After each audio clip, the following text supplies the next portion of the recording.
سلامونه او نیکې هیلې خدای دې وکړي چې روغ او جوړ وئ. نن به زه تاسو سره درملتون یا ګدامدارۍ دپاره دغه ډیټابیس تاسو ته تشریح کړم او تاسو به انشاءالله په دې پوه شئ چې دا ستاسو د کاروبار مالي وضعیت او د ګدام او توکو د تنظیم لپاره څومره اړین دی او څومره درسره مرسته کولی شي.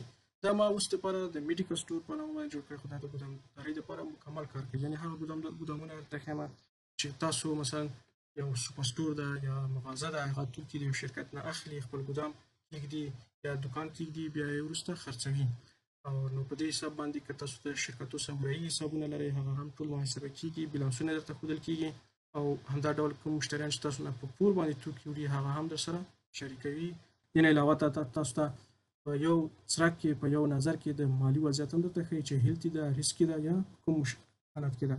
دلته یو ټپ درته ښیي چې کولی شئ هغه په نظر کې وساتئ چې اوس ښه حالت کې نو کولی شئ سرمایه ګزاري وکړئ، یا چېرته دلته ریسک وي نو هغه درته وایي چې تاسو څه کارونه ترسره کړئ. نو راځو دغه برخې اول تشریح کوم چې کوم برخې لري. نو دا ډاشبورډ برخه وه. دلته موږ ته د توکو بیلانس هم ښیي چې موجوده په توکو کې چې په ګدام کې څومره موجوده فعلا څونه توکي موجود دي، او دلته هم ایکسپایر ډیټ دی. نو راځو دلته د سټاک بیلانس برخه ده چې دلته موږ ته هغه توکي چې په ګدام کې فعلا موجود دي، څونه خرڅ شوي، څونه راغلي دي، او څونه هم وتلي دي، او څونه فعلا موجود دي. دلته هم د توکو یا د درملو ایکسپایر ډیټ دی چې کولی شي تاسو ته تاریخ د هغه درملو چې ایکسپایر تاریخ ته نږدې دي هغه درته روښانه کوي. بیا د انوایس برخه ده. دلته موږ بیل لیکلی شو، کولی شي بیل ولیکئ یا هم چاپ یې کړئ ستاسو خپله خوښه.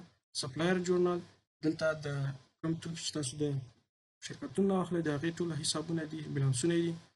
دلته هم کسټمر جورنال، دلته هغه توکي چې مشتری تاسو نه، دلته د هغه مشتریانو حساب دی چې تاسو نه توکي په پور باندې وړي، بیلانسونه دي. دلته هم مصارف دي چې مثلا غذا ده یا معاشونه دي، دا ټول دلته محاسبه کېږي. راځم د ډاشبورډ برخې ته. په ډاشبورډ برخه کې تاسو دلته وینئ چې کاش ان هینډ دا هغه پیسې دي چې فعلا تاسو سره فزیکي بڼه باندې په داخل یا خزانه کې موجودې دي، چې اوس لپاره دا منفي دی. انوینټري ویلیو دا د توکو فعلي ارزښت دی، یعنې کوم توکي چې تاسو سره اوس په ګدام یا مغازه کې پراته دي، خرڅ شوي نه دي، د هغې پولي ارزښت درته ښیي. نو دا هم د بزنس هیلث دی. دا تاسو ته ما تشریح کړو چې دا د بزنس یا مالي چارو وضعیت درته ښیي چې ستاسو کوم لوري روان دی. که بزنس هم ښه وي نو بیا تاسو ته دلته هیلث لیکي، که مشکل ستونزه وي ریسک لیکي.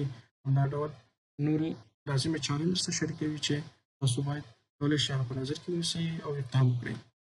دې نه علاوه دلته چې دي دا نور اعمال دي، ټوټل پرچیزز، ټوټل خریداري، ټوټل ریسیو پیسې، څونه پیسې چې شرکتونو ته ورکړي دي.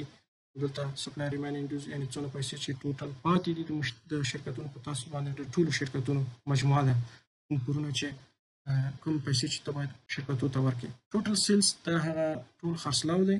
دلته ټوټل پیډ اماونټ، څومره پیسې د مشتریانو نه اخیستې دي نغدې، او څونه په مشتریانو باندې پاتې دي، دا ټوټل ډیوز. ټوټل ایکسپنسز دا ټول مصارف دي، څونه لګښتونه دي لګولي. کرنټ اسیټس دا نو د مالي برخه کې دا ډېر مهم عنصر دی چې دا تاسو ته ښایي چې تاسو فعلا شته چې لرئ، که هغه درمل دي، توکي دي، او کومې نغدې پیسې دي یا په مشتریانو باندې دي، هغه ټول مجموعه درته ښیي، خاکه یې ده. انوینټري ویلیو ما تاسو ته ویلي چې دا انوینټري ویلیو ده، کوم توکي چې اوس تاسو سره په ګدام یا مغازه کې دي، دوکان کې دي، درملتون کې دي، لا نه دي خرڅ شوي. کرنټ لایبیلیټیز دا ټول هغه مصارف او کوم قرضونه چې د شرکتونو په تاسو باندې دي، دا ټولو باید پرې کړئ، نو هغه مصارف دي. او دلته هم کرنټ ریشو ده، دا بیا یو موازنه، یو پرتله ده چې ستاسو هغه مصارف او کوم ګټه چې د هغه پرتله کوي، او تاسو ته بیا دغه وضعیت مالي درته ښیي چې هیلتي ده یا نه. دا ډېر په دقیقه باندې دا ټول معامله چې تاسو کوئ، که هغه خرید وي او که فروش وي، په دقیقه ډول باندې یو دانه څېړي، بیا تاسو ته دلته یو معلومات درکوي چې دغه هیلتي او دا هیلتي یو معلومات دی. دا هم دلته آل ګوډس، دلته هم یوه خانه ده، دلته څه شی ولیکل شي دلته هم لیکل کېږي. په لاندې برخه کې بیا د سټاک بیلانس دی چې دلته توکو موږ ته بیلانس ښیي، یعنې کوم توکي څونه ګدام ته راغلي دي، څونه بیرته وتلي دي، او دلته اوس فعلا څونه موجود دي. بله برخه دلته ایکسپایر توکي، هغه توکي چې نږدې وختونو کې یا نږدې 10 ورځو کې ایکسپایر کېږي، دلته لیست شوي دي. که زه ولیکم نو راتلونکو 2 ورځو کې کوم ایکسپایر کېږي نو هلته لیست کېږي، داسې 10 ورځې اقدام وکړئ. دلته د سټارټ ډیټ او اینډ ډیټ برخه څه کوي؟ دا تاسو ته که تاسو غواړئ چې د یو خاصې نیټې یا یو خاصې مودې راپور وګورئ، اعمال وګورئ، اعداد وګورئ چې په دې ورځ یا په دې تاریخ نه تر دې تاریخه پورې فروشات څونه وو، ګټه څونه وه، دا ټول تاسو ته ښایي. موږ تاسو له ګراس پروفیټ ونه لوستو. ګراس پروفیټ دا ناخالصه ګټه ده، څومره فروشات شوي، څومره اخیستل شوي دي، د هغې منځ توپیر دی. او دا نیټ پروفیټ بیا خالصه ګټه ده، او دا هم کیش ان هینډ چې دلته موږ ولوستو چې دا پیسې نغدې په خزانه کې دي. نو په دې تاریخ او د دې تاریخ ترمنځ دا اعمار دي. تاسو کولی شئ دلته ورځې ورته ولیکئ چې وروستۍ 10 ورځو کې څه وضعیت و، هغه درته ښایي. څونه فروشات شوي دي، څونه پیسې مې ورکړي، دا ټول اعمار درته ښایي. او دا زه بېرته که صفر کړم نو دا بیا د دغه نېټې نه کار اخلي. لومړی نېټه سټارټ ډیټ دی او بیا هم اینډ ډیټ دی هم پای ډیټ. تاسو کولی شئ د نن ورځې تاریخ ورته ولیکئ، کنټرول د سر په سر نقطې چې دي دا ولیکئ، یا هم دلته ورته د تاریخ تیر ترتیب ولیکئ. نو په دې ترتیب باندې تاسو کولی شئ د یو خاصې نېټې یا د یو خاصې مودې اعمار وګورئ. بیا راځم انوایس برخې ته. په انوایس برخه کې بیل دی. تاسو کولی شئ مشتري ته بیل ولیکئ. په هر توکي چې تاسو خرڅوئ هغه به دغه بیل د لارې نه تاسو خرڅوئ. یعنې تاسو که هر توکی خرڅوئ هغه تاسو بیل مشتري ته ورکوئ او که یې نه ورکوئ، چاپوئ او که نه چاپوئ. خو که مشتري ته توکي ورکوئ باید د همدغه بیل له لارې نه هغې سره معامله وکړئ، ځکه چې د همدې بیل له لارې نه ټول اعمار چې دلته دي هلته محاسبه کېږي. فروشات ټوله برخه دلته د همدغه بیل د فروشاتو برخه دلته محاسبه د همدې نه سرچینه اخلي. نو دغه بیل کې راځو د کسټمر نیم ته. دلته به نوم ولیکو. فرض مثال زه لیکم محمد او دا بیل انوایس نمبر دی، اړتیا نشته موږ ولیکو. سیستم یا ډیټابیس په خپله لیکي، اتومات ډول باندې بدلیږي. راځه دلته د موبایل نمبر ولیکئ. 0 فرض مثال نو نمبر لیکم، نمبر مې ولیکو. نېټې ته هم اړتیا نشته، تاسو ولیکئ. دا سیستم په خپله روزانه نوی کوي، هره ورځ باندې نوی تاریخ راځي. بیا راشئ دلته توکو ته. دلته تاسو یو توکی کولی شئ انتخاب کړئ. کوم توکي چې تاسو په ګدام کې یا په مغازه کې لرئ هغه ټول دلته خپله لیست کېږي. صحیح شو؟ دا ته ځکه چې دا تاسو خپل دلته په دې برخه کې ثبتوئ نو دا دلته راځي. نو دا توکی ما انتخاب کړو. مقدار به هم ولیکم، یونټ او قیمت په خپله دلته لیکل کېږي. مجموعه هم دلته محاسبه کېږي. دا ټول اتومات صرف تاسو توکی انتخاب کړئ. مثال توپیر دا انټیبایوټیک دی، دا انتخاب کوم، 2 دانې کوم، وګوره 200 روپۍ شو. بیا راځم د بیل لاندې برخې ته. دلته یې مجموعه ده، دا مجموعه د توکو ده، مجموعه د پیس ده. زموږ د دې برخې سره کار دی. دلته د توکو ټوله مجموعه ښودل کېږي. دلته هم ډسکاونټ دی، کولی شئ تاسو یو 100 روپۍ ډسکاونټ ورکړئ. وروسته د ډسکاونټ نه 200 روپۍ پاتې کېږي، ګرانډ ټوټل هغه دلته ښودل کېږي. پیډ برخه کې فعلا چې د مشتري تاسو ته کومې پیسې درکوي هغه نغدې پیسې دلته ولیکئ. که مشتري تاسو ته ټولې پیسې په یو ځل درکوي نو 3 سره ولیکئ. دلته وګورئ دا نو یعنې مشتري به صفر شي. که چېرته نیمایي درکوي یا مثلا لږې درکوي، لږې پرېږدي، بیا نو هغه مقدار ولیکئ. زه فرض مثال دا 200 لیکم، 100 روپۍ باقیداري راغله. د دې د خاطره چې موږ بیا وروسته د باقیداري حساب تصفیه کول هم زده کړو نو دا پرېږدم. راځم بېرته بره دلته سیو دا کلیک کوم چې دا معامله ثبت شي. دا د ماته پیغام راکړو چې دا ثبت شو. اوس راځم دا چېرته ثبت شو، دا دلته کسټمر بیلانس برخه کې دا ټول دلته ثبتېږي. صحیح دی؟ ګوره محمد دلته راغی، دلته یو 500 نمبر بیلې وو، دا مقدار پیسې ورکړي دي. دا دې سره د ډالر علامه ده. زه به دا کم دلته تاسو راشئ دغه جنرال انتخاب کړئ. دا هم جنرال، دا هم جنرال. زه به دا ساده علامت وي، عدد وي. 300 ټولې پیسې کېږي. ټول توکي چې اخیستي 200 روپۍ تاسو ته تحویل کړي دي نقدې، 100 روپۍ پرې پاتې دي. او پی ډي اف دا پی ډي اف دی، تاسو کولی شئ چې ویې ګورئ چې کوم بیل هم تاسو ورکړی دی. وروسته که هغه دوباره ګورئ نو دا د تاسو سره یو کاپي پاتې کېږي. کولی شئ چاپ یې هم کړئ. دفعتاً تاسو دا د پرنټر علامت ووایئ یا هم کنټرول پي، دلته لیکلې ده کنټرول پي ووایئ او راشئ دلته دا پرنټر انتخاب کړئ که تاسو پرنټر لرئ، او بیا وروسته پرنټ ووایئ. نو زه فعلا پرنټر نه لرم، دا کینسلوم او وځم د دې برخې نه. دلته هم باقیداري ده. دا د ټول وختونو باقیداري تاسو ته ښایي. که دا مشتري یا دا محمد وروسته بیا هم راشي تاسو نه په پور باندې سودا ویسي نو هغه هم دلته محاسبه کېږي، یو حساب درته ښایي. ښه راځو اوس دغه حساب څنګه صفر کړو. کېدای شي دا مشتري یو هفته بعد راشي او دا پیسې غواړي تصفیه یې کړي دا حساب پور. نو راځو بېرته د جورنال کسټمر جورنال برخې ته. د کسټمر جورنال برخې ته چې زه راغلم دلته ولې تاسو 3 برخې وینئ چې جورنال دی، کسټمر بیلنس دی، همدا کسټمر اوډیوز یعنې قرضونو لیست دی چې کوم خلکو تاسو نه پیسې په قرض وکړي دغه ټول دلته لیست شته. راځم دغه محمد بیلانس اول باید وګورم چې څومره پیسې پرې پاتې. نو راځم د کسټمر بیلانس برخې ته دغه نقطه باندې کلیک کوم، دا لیست ماته پرانیزي. راځم محمد دا انتخاب مې کړم. که چېرته نومونه ډېر وي تاسو کولی شئ دلته یې ولیکئ په اسانۍ سره مثلا بلال لیکم بلال ولیکو او که محمد لیکم محمد راته ولیکو. کوشش کوئ چې د مشتري نوم سره هغه خالص سم ولیکئ تر څو که دوه مشتریان په یوه نامه وي نو کومه ستونزه به تاسو ته نه وي. نو تاسو ګورئ چې د 300 پیسې ټوټل دي 200 یې ورکړي 100 روپۍ باقي لري. دا د ټولو وختونو دي. دلته که مشتري بیا هم بار بار تاسو نه پور باندې توکي وړي مختلفو ورځو نیټو باندې نو دا ټوله مجموعي درته ښودل کېږي. دلته هم ټول پورونه نو 100 روپۍ اوس د باندې باقي ده. راځو دلته به ژورنال برخې ته یا روزنامچې برخې ته. دلته به زه هم دلته کولی شم هغه ډول نوم انتخاب کړم.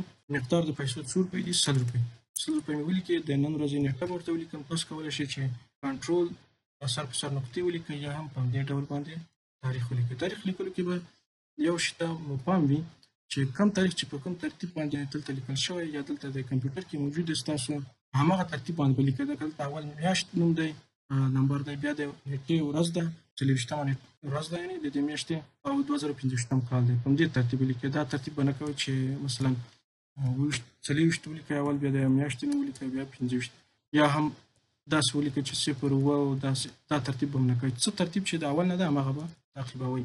نو اوومه میاشت 2025 په ټولو هر ځای چې تاسو نیټه لیکئ دا به په نظر کې ساتئ. نو دا به مې ولیکو. نو تاسو وګورئ دا بیلانس هم 0 شو او دلته هم د ده نوم مخکې موجود و اوس پاک شو. که زه دا لرې کړم نو ګوره محمد بېرته راغی. نو اوس که بېرته انتخاب کړم او بیلانس هم دلته 100 دی اوس بېرته انتخاب دا 0 شو. او په دې برخه کې بیا ټول پورونه مجموعه ده. صحیح ده هیڅ خاص خبره نشته. بیا راځو د سپلایر ژورنال برخې ته. په دې برخه کې تاسو هغه بیلونه یا هغه توکي چې تاسو اخلئ د هغې بیلانسونه یا ټولې پیسې دلته محاسبه یا تصفیه دلته کېږي لکه څنګه چې موږ د مشتریانو وکړه. نو کوم توکي چې تاسو اخلئ هغه خامخا یو بیل لري. هغه بیل یا تاسو ته توکي لیکل شوي هغه بیل نمبر به تاسو دلته ولیکئ. فرض مثال زه لیکم بیل راغی RS 15 د کوم شرکت دی شاهین فارما. صحیح شو. او ټوټل څونه پیسې دي فرض مثال 8000 افغانۍ. فعلا څونه روپۍ ورکولی شي یا ورکوي هغه به ورته ولیکي. فرض مثال زه لیکم 2000 افغانۍ. صحیح شو. 2000 روپۍ دې ورکړي 6000 روپۍ دلته وینې پاتې شو. په کومه ډول دلته محاسبه کېږي. بیا هم تاریخ لیکم نو دغه محاسبه ده. 6000 روپۍ اوس باقیداري ده. اوس که په منځ کې یو هفته ووتله او د ویزیټور بېرته راغی تاسو نه د پیسې غواړي بیلانس صفر کول غواړي یا هم یو څه پرې کوئ یو څه پرېږدئ دلته راشئ دلته کلیک وکړئ د ریسیو بای مینوفیکچر برخه کې دلته به هغه بیل نمبر انتخاب کړئ. صحیح شو. کوم بیل نمبر دی دغه بیل نمبر و RS 15 که دا لیست ډېر اوږد نو دغسې په خپله یې ورته ولیکئ. دلته راځي انتخاب یې کړئ او دا لږ داسې لاندې راکاږئ. دا چېرته دا مین لګه خپله نوم راکش کوي. دلته یو فورمول لیکل شوی چې دا د همدې بیل هغه شرکت نوم رااخلي. درته څونه پیسې پاتې دي او څونه پیسې اوس ورکول غواړئ هغه ولیکئ. فرض مثال 6000 روپۍ پاتې دي او تاسو اوس فعلا 4000 ترېنه ورکولی شئ. 4000 ولیکئ. نو دلته به راځم نیټه به لیکم. نیټه یعنې اوس خو ما نن ورځې نیټه لیکلې 2024 خو کېدای شي دا یو 2-3 ورځې وروسته راشي. نو زه د 2-3 ورځې وروسته نیټه لیکم. نو اوومه میاشت فرض مثال لیکم 28/2015 کال. صحیح شو. نو تاسو دلته ګورئ چې دا 2000 اوس پیسې باقي لري پاتې شوله 4000 هم ورکړئ. بیا وروسته بیا د یو هفته ووته یا څو ورځې ووته بیا دا پیسې تحویلوئ. نو هغه بیل انتخاب کوئ. ګوره شرکت نوم راغی او څو پاتې 2000. صحیح شو. نیټه تاسو هم چې نیټه نه لیکلې ګوره دا بیلانس نه پاکېږي ښه. نو بیا زه دا یو تاریخ لیکم. فرض مثال راتلونکی یو هفته بعد راغی نو زه په 8مه میاشت ولیکم. دوهم تاریخ 2015. صحیح شو. وګورئ بیلانس 0 شو. او دلته هم چې کوم د پرورو شرکتونو یا بیلونه هغه بیلونه چې په حساب یې پاتې وو هغه د نه لیست نه نوم پاک شولو. صحیح شو. دلته تاسو کولی شئ چې د یو شرکت ټول هغه بیلونه چې پیسې پاتې دي دلته وګورئ. فرض مثال زه الفا فارمسي انتخابوم نو دغه بیل یې پاتې دی. او که شاهي فارما انتخابوم نو دا بیلونه پیسې پاتې دي. نو اوس تاسو وګورئ دلته د هغه حسابونه هغه بیلونه چې حسابونه یې پاتې دي. فرض مثال RS 124 ته وګورئ RS 124 د 1000 روپۍ پاتې دي. RS 115 RS 115 روپۍ پاتې دي. نو دلته لیست کړلې. صحیح شو. او دغه برخه هم ډېره تاسو سره کومک کوي. اسانتیا یې دا ده چې دلته یو بیل انتخاب کوئ، دلته ښیي چې کوم بیل دی، څونه بیلانس یې پاتې دی، څونه ځلې پیسې تحویل شوي دي. صحیح شو. او دلته وګورئ زه دغه بیل انتخابوم، نو وګورئ دا بیل یې ماته راواړوم، باقي لري هغه هم دلته ښیي. صحیح شو. په دې طریقه باندې تاسو کولی شئ. دلته هم په اسانۍ لنډ درته ښیي چې ټوټل پیسې دونه وي، ټوټل پیسې تحویل شوي دي، بیلانس یې صفر ده. یو بل بیل انتخاب کړم، نو وګورئ چې 3000 روپۍ ټوټل پیسې وي، 2000 تاسو ترې ورکړي دي، 1000 روپۍ پاتې دي. په دې ترتیب باندې ډېر اسانۍ سره. نو دا طریقه مو زده کړه د شرکتونو بیلانس صفر کول. راځو ایکسپنس برخې ته. ایکسپنس برخه کې دا ډېر اسانه دی. کم مصرف چې تاسو کوئ د هغه نوم ولیکئ. فرض مثال غذا شوه، لانچ. صحیح شو.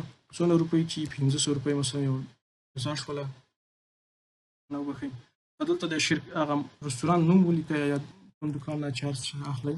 نو دلته هم مصرف یې څونه ده ورته ولیکئ، 400 افغانۍ نن ورځ یې نیټه. صحیح شو. ښه، اوس دلته به تاسو ته یو خلاصه د دې ټولو ولیکئ، ځکه دلته کیدای شي یو توکی څو ځله لیکل شوي لکه لانچ د غرمې ډوډۍ. نو دلته تاسو ته باید خلاصه وښیي چې د دې څو روپۍ کېږي، باید 800 دلته وښودل شي که نه، 400 ده 400 ده. دا لانچ دی، زه به دا هم ډینر کوم چې یو شی شي. صحیح شو. نو د دې لپاره چې دا تاسو لږ باید ریفریش کړئ، دغه ټیبل پیوټ انالایز ته لاړ شئ. کله چې تاسو دا ټیبل انتخاب کړی نه وي نو دلته نه راځي پیوټ ټیبل انالایز. او که چېرته دا انتخاب کړئ نو بیا دا پیدا کېږي. بیا راځئ دلته ریفریش یا ریفریش ووهئ، دا به خپله تازه شي. کېدای شي زه آینده کې دلته یو ټوکمه کېږدم تاسو ته چې زه د سپارم کې دلته نقطه وي د ریفریش تیر لنډ به دلته ریفریش وایي، دلته تګ ته به اړتیا نه وي. دا و د مصارفو برخه.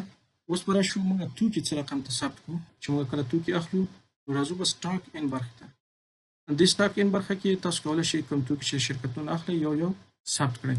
نو دلته راځم، یو توکی دلته تاسو کولی شئ په خپله هم ثبت کړئ، چې دلته ولیکئ مثلا نن ورځ نیټه ولیکئ. دا طریقه لږ د کړاو نه ډکه ده، خو ښه طریقه دا ده، اسانه کار یې دا دی چې تاسو څه وکئ، دغه اډ بټن ووهئ. دا به تاسو ته یو فورم پرانیزي. دا فورم چې پرانیستو نو دلته کولی شئ په اسانۍ سره خانه‌پوري یې وکړئ. زه دلته ږدمه، اوس تاسو ماته وګورئ چې زه یو توکی لیکم، کمرشل نیم. فرض مثال زه یو توکی لیکم استانبول. صحیح شو. بیا ټک بټن مې ووهله، خپل دلته لاندې راغی، کولی شئ ماوس باندې ته کلیک وکړئ، دلته کلیک وکړئ. ښه، اوس دا څه شی دی؟ استانبول دی. توکی وي د ګدام توکی وي نو هم دغسې لیکلی شئ. اوس دواړو ته یو نوم ولیکلی، مثلا یو توکی د انرژي د هغه دواړو ځایونو کې نوم ولیکئ. بیا راشئ پرچیس پرایس کې فرض مثال دا فرض کول 10 افغانۍ تاسو واخیست، څو دانې واخیستل؟ 12 پلتې. فیصدي ګټه یې څونه پرې اچوئ؟ 0.2 یعنې 0.0%. که 10% کوئ نو 0.3 اشاریه ورسره خامخا لیکئ، کنې یا به 200% شي. او بیا راځو مانیفیکچرر، دلته به ورته ولیکم د کوم شرکت نه مو واخیستو، شاهي فارما. صحیح شو. دا شاهي فارما دی. او میډیسن آی ډي، دا که یو آی ډي نمبر لیکي ورته ولیکئ. او اوس دلته وګورئ د تاریخ دلته خپله لیکل شوی دی پرچیز چې کوم تاریخ چې تاسو نن ورځ، دا هغه تاریخ دی چې تاسو کومه ورځ باندې مطلب توکي اخلئ، نن ورځ که نه، نو دا توکی اخلئ. او دا هم ایکسپایري ډیټ دی. که چېرته تاسو دقیقه ډول باندې ایکسپایري ډیټ لیکئ نو دلته یې خپله لیکلی شئ. صحیح شو. دا پاک کړئ او ویې لیکئ. یا یو توکی دی 6 میاشتې پاتې دی، خو تاسو په دې باندې باوري یاستئ چې په 6 میاشتو کې دا حتما خرڅېږي، نه پاتې کېږي، نو هېڅ تاریخ مه لیکئ د ایکسپایر، بس دلته یې پرېږدئ. دا قانوني یو کال تاریخ ایکسپایر تاریخ ورته ټاکي. کله چې دا ټول فورم مو خانه‌پوري کړو، مطمئن شوئ، نو بیا راشئ سیو بټن کلیک کړئ. زما نوم لیکل شوی دی، یعنې تاسو پوه شئ چې دا ما جوړ کړی دی. نو سیو اوکې، دا د تاسو دلته دا نومونه راغی. دا خانه چون دی که عدد وو، دا پاک کړم. نو بېرته راځم اولې صفحې ته. اوس دا اوله صفحه دلته نه ښکاري، نو زه به څنګه هلته ځم؟